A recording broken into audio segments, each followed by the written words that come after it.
নমস্কার, ভতেশ্বর online YouTube চ্যানেলে তোমাদের প্রত্যেককে স্বাগত। তোমাদের জন্য দারুণ সুখবর, কেন্দ্রীয় সংস্থায় গ্রুপ সি পদে নিয়োগ করা হচ্ছে।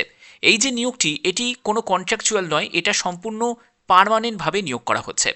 যোগ্যতা যেটি প্রয়োজন সেটা হলো মাধ্যমিক পাস, অর্থাৎ মাধ্যমিক পাশের প্রত্যেক প্রার্থীরাই এখানে অ্যাপ্লাই করতে পারবে। বয়স যেটা প্রয়োজন সেটা হলো 18 থেকে 37 বছর। এই বয়সটি জেনারেল প্রার্থী তাদের জন্য বলা হচ্ছে। তবে তুমি যদি একজন এসসি এসটি ক্যান্ডিডেট হয়ে থাকো, তোমার বয়সে 5 বছর ছাড়। তুমি যদি ওবিসি ক্যান্ডিডেট হয়ে থাকো, তোমার বয়সে 3 বছর ছাড় পেয়ে যাবে।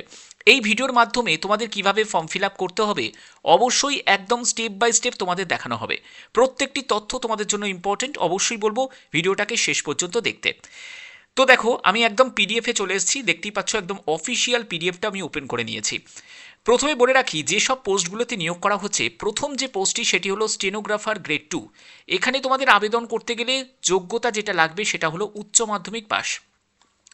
এবং এখানে তোমাদের রিটিন এক্সাম যেটা হবে, এই রিটিন এক্সামটাই কিন্তু খুব ইম্পর্টেন্ট, কারণ এর ভিত্তিতেই তোমাদের মেরিট প্রিপেয়ার্ড হবে।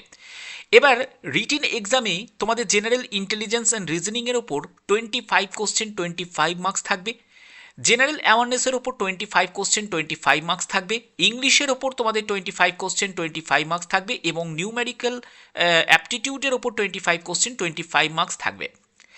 যখনই তোমরা রিটেনটা কমপ্লিট করতে পারবে, তার পরবর্তী যে রাউন্ডটায় সেখানে তোমাদের কি থাকবে দেখো, তোমাদের অবশ্যই স্টেনোগ্রাফির ব্যাপারে তোমাদের টেস্ট নেওয়া হবে, যেখানে তোমাদের ডিকটেশন থাকবে। দেখতে পাচ্ছ ডিকটেশন 80 WPM, তারপর হচ্ছে ট্রান্সক্রিপশন থাকবে 65। তোমাদের এখানে ইংলিশে যদি করো তাহলে তোমাদের 50 MTS, আর যদি তুমি হিন্দিতে করো তাহলে তোমাদের 65 MTS। তো এগুলো কিন্তু তোমাদের অবশ্যই এখানে থাকবে, এবং বলছে যে only those candidate qualifying in written test will be called for skill টেস্টের জন্য তারা ডাক পাবে। পরবর্তী যেটি সেটি হলো তোমাদের সিএমডি ওজি। সিএমডি ওজির জন্য তোমাদের যে রিটিন টেস্টটা থাকবে, এবং এখানে যোগ্যতা যেটা লাগবে সেটা হলো মাধ্যমিক পাস। এবং পরবর্তী যেটি সেটিও কিন্তু তোমাদের যোগ্যতা লাগবে মাধ্যমিক পাস। এবং দেখো, এখানে তোমাদের general intelligence, general awareness, English এবং নিউমেরিক্যাল অ্যাপটিটিউড একদম সেম তোমাদের প্যাটার্ন তোমাদের এখানে ফলো করা হবে, এবং কার্পেন্টার পোস্টও রয়েছে। তো এগুলো কিন্তু তোমাদের এখানে যা তোমরা দেখতে পাচ্ছ একই রকম প্যাটার্নে তোমাদের রিটিন এক্সাম তোমাদের কন্ডাক্ট হবে। ওকে, তো পরবর্তী দেখো যে তোমাদের এখানে আবেদন করতে গেলে যে অ্যাপ্লিকেশন ফরম্যাটটা এখানে দিয়ে দিয়েছে, তোমরা দেখো এখানে অ্যাপেন্ডিক্স A2, এই যে অ্যাপ্লিকেশন ফর্মটা, এই অ্যাপ্লিকেশন ফর্মটা তোমাদের প্রিন্ট আউট নিতে হবে, এবং এই অ্যাপ্লিকেশন ফর্মটাই তোমাদের ফিল আপ করে তোমাদের পাঠাতে হবে। এটা স্পিড পোস্টে তোমাদের পাঠাতে হবে, ঠিক আছে?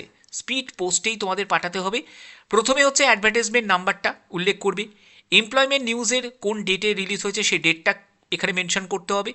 তোমার নাম সম্পূর্ণ ক্যাপিটালে তোমার নাম, তারপরে ফাদার নেম বা হাজবেন্ডের নেম, ঠিক আছে? যারা বিবাহিত মহিলা তারা হাজবেন্ডের নেম দেবে, মাদার নেম দেবে, পার্মানেন্ট অ্যাড্রেস দেবে, তারপরে তোমার অ্যাড্রেসের সম্পূর্ণ ডিটেলসটা দেবে, আধার কার্ড, প্যান কার্ড বা ভোটার আইডি কার্ড যে কোনো একটি তোমাদের দিতে হবে। এবং এখানে তোমার ডেট অফ বার্থটা মেনশন করবে, তোমার বয়স ক্লোজিং ডেট অনুযায়ী তোমার বয়স কত হচ্ছে, ইয়ার মান্থ ডেজে সেটা উল্লেখ করবে। তুমি যদি এজ রিল্যাক্সেশন নিয়ে থাকো, মানে তুমি যদি একজন রিজার্ভেশন ক্যান্ডিডেট যদি হয়ে থাকো, তাহলে অবশ্যই তোমাদের ইএসএ গিয়ে টিক দিতে হবে।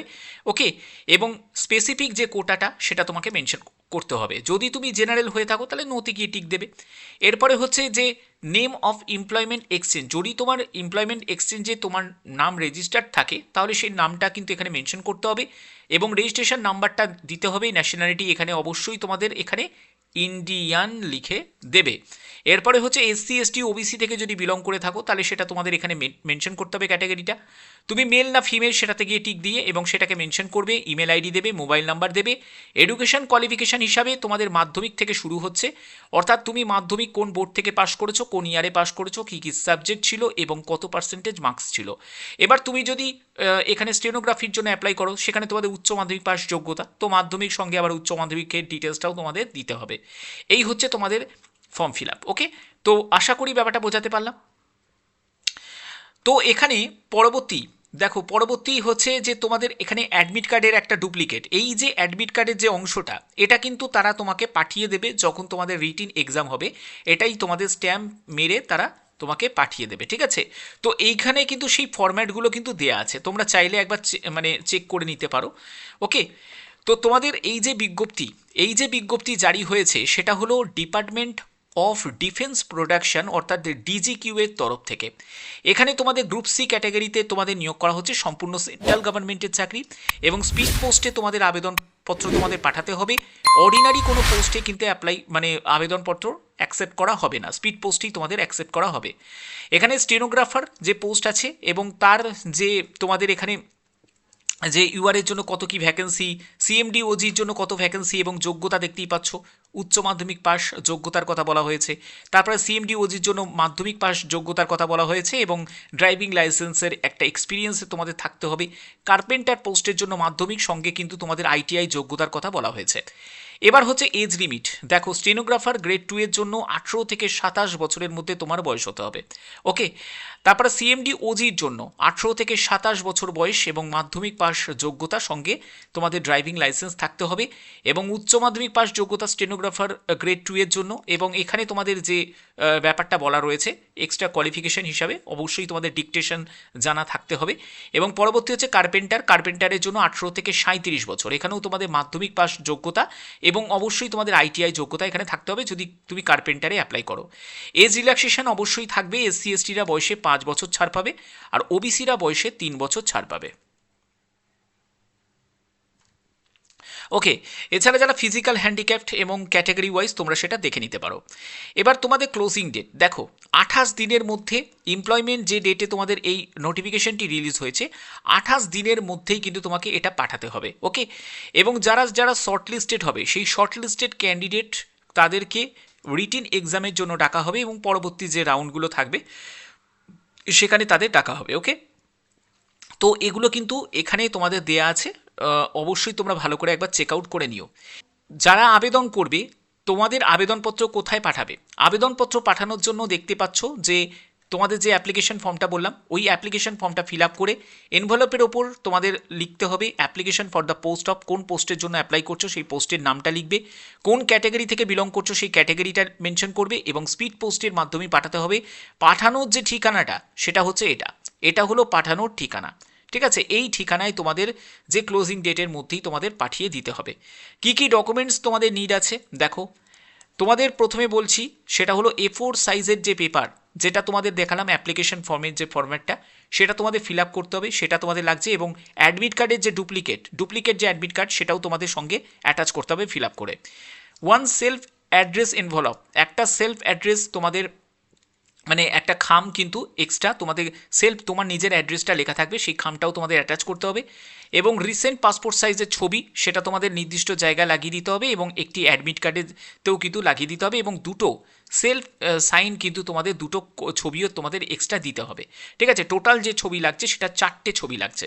দুটো হচ্ছে তোমাদের সেলফ সই করে তোমাদের সঙ্গে অ্যাটাচ করবে, আর একটা হচ্ছে অ্যাডমিট কার্ডে লাগিয়ে দেবে আর একটি হচ্ছে অ্যাপ্লিকেশন ফর্মে লাগিয়ে দেবে। এগুলো করার পরে তারপরে যারা গভর্নমেন্ট সার্ভিসের যারা এমপ্লয়ি আছো তাদের জন্য এটা তোমাদের জন্য নয়।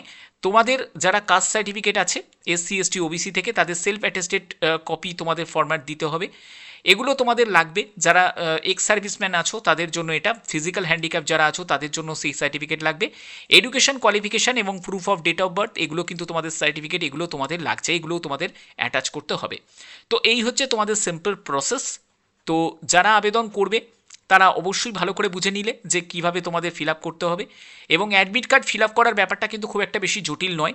এখানে সেই অ্যাপ্লিকেশন নাম্বার, তারপরে তোমার পাসপোর্ট সাইজের ছবি এবং তোমাকে এখানে সই করতে হবে এবং এখানে অ্যাডভার্টাইজমেন্ট নাম্বার এবং এমপ্লয়মেন্ট যে নিউজের ডেটটা সেটা তোমাদের দিতে হবে। এবং এখানেও তোমার নাম, তারপরে তোমার ফাদার বা হাজব্যান্ডের নেম, তোমার ইমেল আইডি, তোমার এখানে date and time typing test সেটা অফিস ইউজ করবে, এটা তোমাকে ফিল আপ করতে হবে। এই জায়গাটা তোমরা ছেড়ে দেবে এবং এই জায়গাটা তোমরা ছেড়ে দেবে, এই দুটো কলাম তোমরা কিন্তু ফিল আপ করবে না, ঠিক আছে, এই দুটো ঘর তোমরা ছেড়ে দেবে। এবং তোমাদের এখানে এমার্জেন্সি মোবাইল নাম্বার সেটা তুমি মেনশন করতে পারো।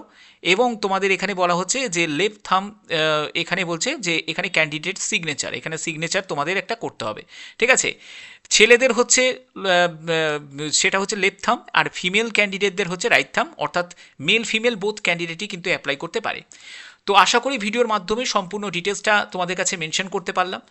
তো এখানে কিন্তু কোনো রকম আবেদন মূল্য লাগছে না, অর্থাৎ সম্পূর্ণ ফ্রি অফ কস্টে তোমরা অ্যাপ্লাই করতে পারবে। এই হচ্ছে তোমাদের সম্পূর্ণ বিস্তারিত তথ্য। আশা করি ভিডিওর মাধ্যমে সম্পূর্ণ তথ্য তুলে ধরতে পারলাম। যদি ভিডিওটা ভালো লাগে অতি অবশ্যই ভিডিওটাতে একটি লাইক করো, চ্যানেলটিকে সাবস্ক্রাইব করে বেল আইকনটাকে অল করে রেখো। এখনের মতো এটুকুই, ধন্যবাদ।